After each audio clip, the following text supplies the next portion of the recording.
Well, it's not. Listen, it's not for everybody. But then, I'm not like everybody, and they're not like me. I always say to a lot of people, I can do what you can do in your job and whatnot, but you can't do what I can do. You can't lift the Yeah. same weights as me. You can't drink the same beer as me. You don't live in the same vicinity as me. So I'm out there on a fringe. I'm not saying it's for everybody.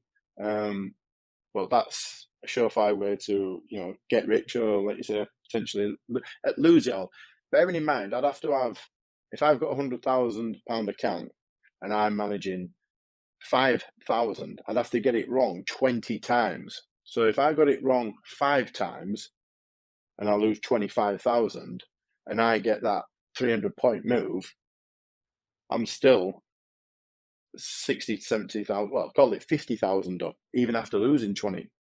So my account's 150,000. Some fucking minerals, man. Honestly, some So 25, yeah, yeah. You're still way up. So I don't mind losing. It's not gone in my favour. Bearing in mind, I'm not saying that I'm getting these 300-point moves on the hang sign. I'm not saying I'm getting them all the time. Today on the Nasdaq, I would have probably bought that dip. Nvidia's falling. The last 5 minutes, it's just reversing. So Nasdaq's probably So Nasdaq's retracing from 19,850, but it pumped from 700. So if I'd have gone with in £150 per point, and I'd have got a 100-point move, I'd have had 15,000 today on a 3 to 4,000 risk. So the winners outweigh them, as you said. Like the gentleman that you've mentioned with the hedge funds, I don't mind taking losses because it's got me out of the position. It's not a problem.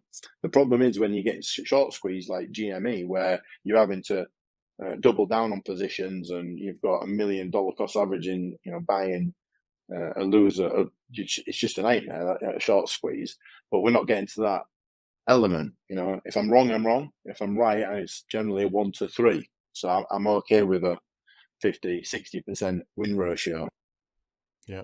I mean, as long as it's that. I mean, this is the thing. If you're doing 3 trades a day, and there's you could lose 20 positions, 20 trades inside a week. So it goes back to what you said about the emotions. The emotions are: can you control it? Can you deal with it? Can you stick to the plan? What's your conviction? Do you keep doing what you're doing? And this is the things that people don't really prime themselves for when they start to do this. They think it's just a case of, oh yeah, it's got to there on the chart, and I've got an indicator up, and the MACD says it's a buy, so I'm going to put my 10 grand on, and then it fucking wipes them out because they've got too much leverage.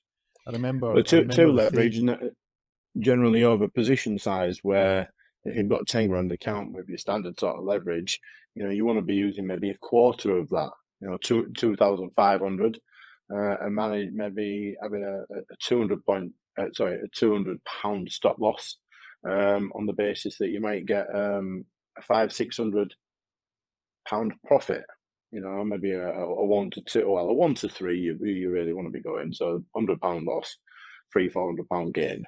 If you stick to them numbers and you manage the account size and you position size correctly, there's no reason why it can't work. I've been doing it for that many years now that I owe it to myself to use the larger leverage and maybe get away from IG.